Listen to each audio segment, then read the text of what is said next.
All right, welcome to class. We're going to do lecture 9. In this lecture, we're going to begin by doing a little quiz. First question is, what are the two accounts in the balance of payments system? And the second one is, if you have a deficit in your current account, what do you have in your capital account? So, what would the answer be to question number 1? Well, the answer to question number 1 is in question number 2. The two accounts are your current account and your capital account. Answer to question 2 is, if you have a deficit in your current account, what do you have in your capital account? Well, since the balance of payments for every country has to equal 0, if you have a deficit in your current account, you must have an offsetting surplus in your capital account, because your balance of payments total will always be equal to 0. Okay, so what we want to do today is talk a little bit about the institutions of globalization. We recognize that every country is both an exporter and an importer. Countries will export products, and they will also import other products. In some circumstances, countries will export a product and they'll import the same type of a product. So the U.S. will export cars, and it will also import cars. So first thing we recognize is that every country is both an importer and an exporter. A little bit of history. In the 1930s, we considered this the decade of disaster in terms of international trade, and it was due in large part to the significant increase in tariff rates. It began in the U.S. with the Smoot-Hawley Act that was passed in 1930, and under that act that was passed in 1930, tariffs increased by 50%. So you can imagine what kind of an effect that this had on the U.S. economy. We increased tariffs, so we recognize the consequences of that both for the U.S. customers, the U.S. Non-protected producers, the foreign producers, and the producers of non-protected goods that are also from foreign exporters. So this tariff had a ripple effect throughout the world, kind of locking down all of this international trade that was occurring, because the U.S. imposes a trade barrier and there is reciprocity associated with this, where other countries would reciprocate with trade barriers against other U.S.-made products. So after that war, leaders of the nations recognized that one of the causes of the war could have been these trade barriers that were erected. If you erect trade barriers, you have the potential of creating a trade war, and trade wars, unless they are mitigated or unless the parties can come to a peaceful resolution, will turn into a military war. So after World War II ends, remember that's 1945, within a couple of years, we have this General Agreement on Trade and Tariffs. It's also called the GATT. The acronym is the GATT, and began in 1947, and it really lasted till 1994. So in 1994, a new organization was created, and that organization is known as the World Trade Organization, the WTO. So we have the GATT and the WTO. GATT from 47 to 94, and the WTO picks up in 1994, and that's what we have today. So the GATT provided a couple of things. First of all, it allowed nations, as part of this agreement, to become what's called a most favored nation, or an MFF, or an MFN. And most favored nations would get the favorable trade barriers. It didn't eliminate trade barriers, but it tried to significantly reduce those trade barriers. And in the process, countries that participated in this agreement agreed to lower their trade barriers, and the benefit of that is that the other members in the treaty would do that as well. So they were primarily concerned with goods, Remember, services were not a significant trade item in 1947, so it was really just focused on that merchandise account in the current account. That was where we see goods show up. So one of the first issues had to do with dumping. So part of the agreement had related to dumping, tried to reduce that from occurring. In addition, subsidies from a country's government to a specific industry within a country was also addressed. And then the third thing that was dealt with were quotas. Remember, a country can exercise protectionism in a variety of ways. They can use tariffs, where a tax is charged on the imported products, or they can oppose just a straight up tariff, or a straight up quota, where the number of units are limited in terms of how many can come into the country. So GATT dealt with that. The other thing that GATT tried to treat were infant industries, new industries that were starting in different countries that were enjoying protection from their local governments. And that part of GATT's effort was to try to reduce this infant industry protection as well. So GATT goes along.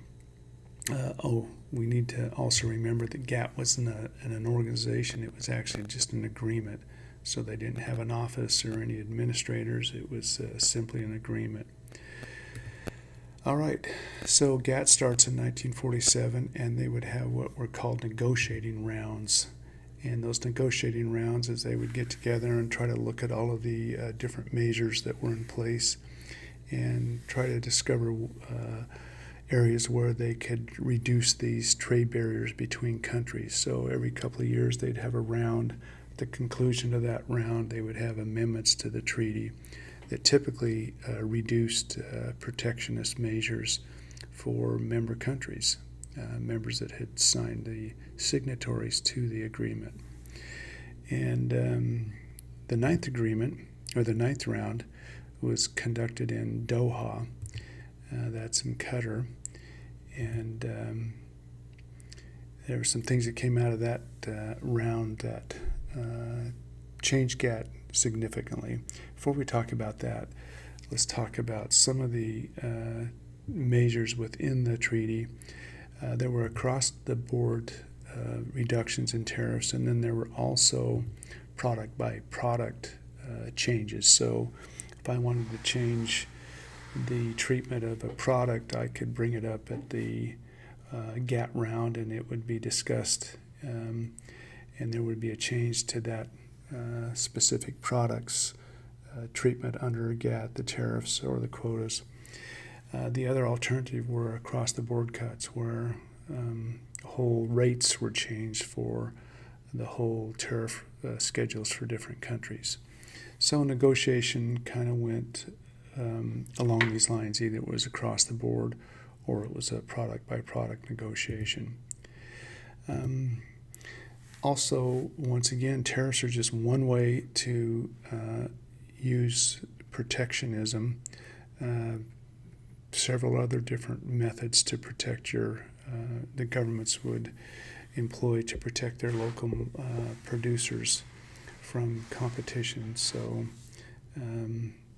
the rounds would look at these other protection measures like the subsidy, dumping, infant industry, and quota measures that were subject to modification. So in the United States, the U.S. Congress actually grants the president the authority to negotiate these trade agreements, and they do that with a mechanism that's called fast-track authority. So they allow the president to negotiate these treaties. Once he's negotiated it, then they will typically vote on approving it in order to make it the new official current version of GATT that's been approved by Congress. So it's just a way that tries to give the president more room to maneuver throughout these negotiations. So on the ninth round, it was conducted in Doha, Qatar, And during that round, it was determined to basically revamp the whole GATT treaty. And what came out of that was this effort during the next round, the Uruguay round, to make those changes. And that round lasted about 8 years, from 1986 to 1994. And out of that Uruguay round came the World Trade Organization, or the WTO. So GATT basically went inactive and the WTO appeared. WTO is much more comprehensive than the GATT treaty, and we'll talk about how it did that. First of all, there were tariffs that the developed countries were imposing, and the average rate on those tariffs was about 3.8%.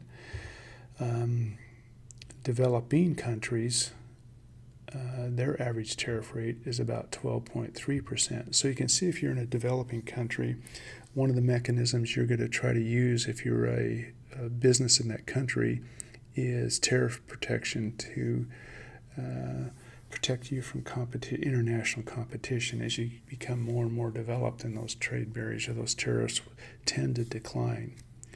Not always the case, but that was the general rule. So in the early 1990s, these were the rates that typical average tariffs were for those respective categories of countries. So what was the biggest challenge? Well, the biggest challenge is that most developed countries have relatively strong protections against foreign competition in their agriculture products. They also have protection for textiles and footwear.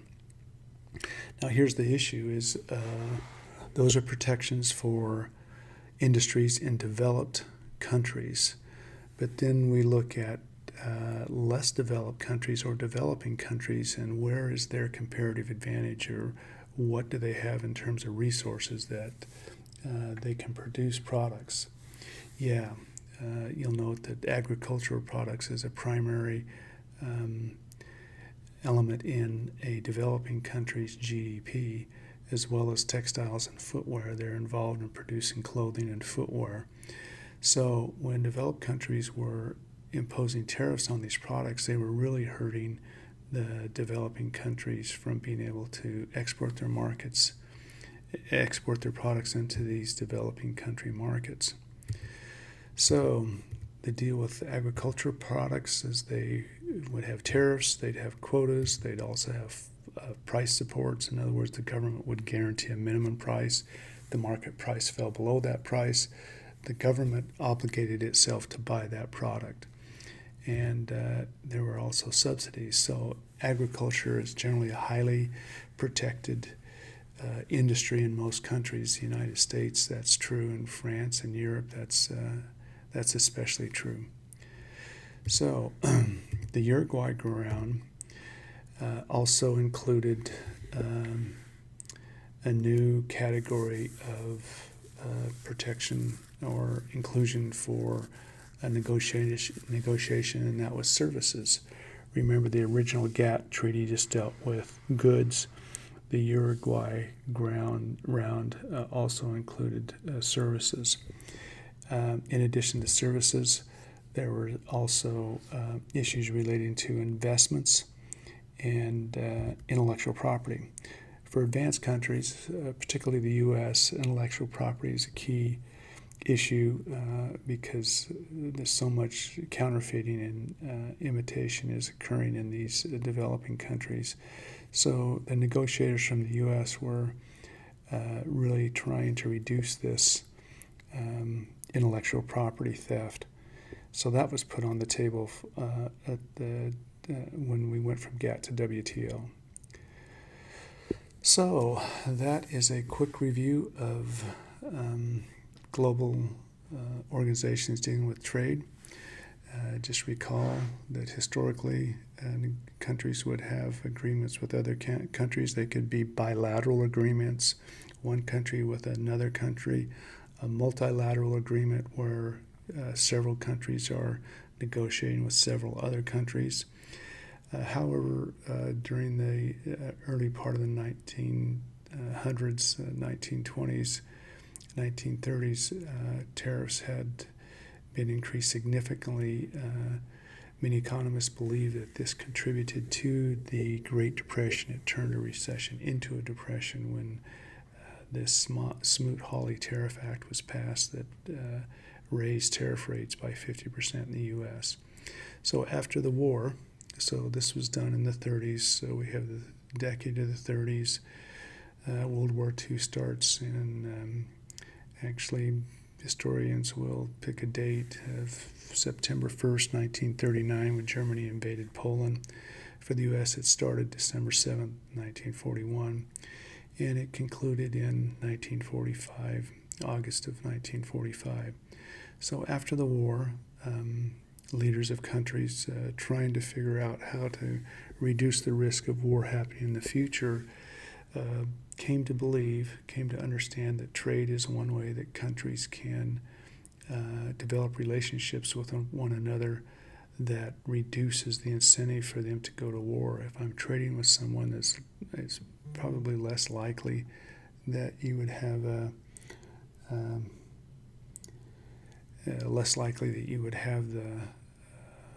a war breakout if you were a good trading partner. So the effort was to try to develop agreements where you could reduce the barriers to trade.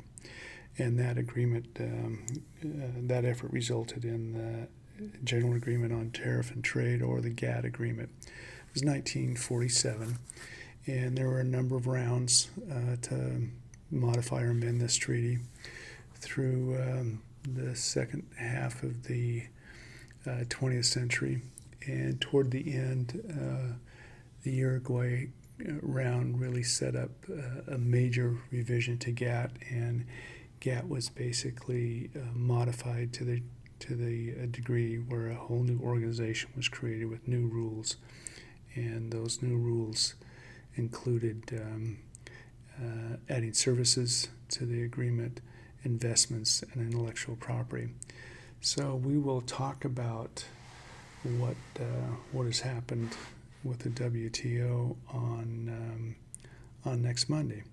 So preparing for the exam, remember Friday your papers are due, and also the exam on globalization will be given on that date in class. So bring your papers and be ready to take that exam. We'll see you on Friday.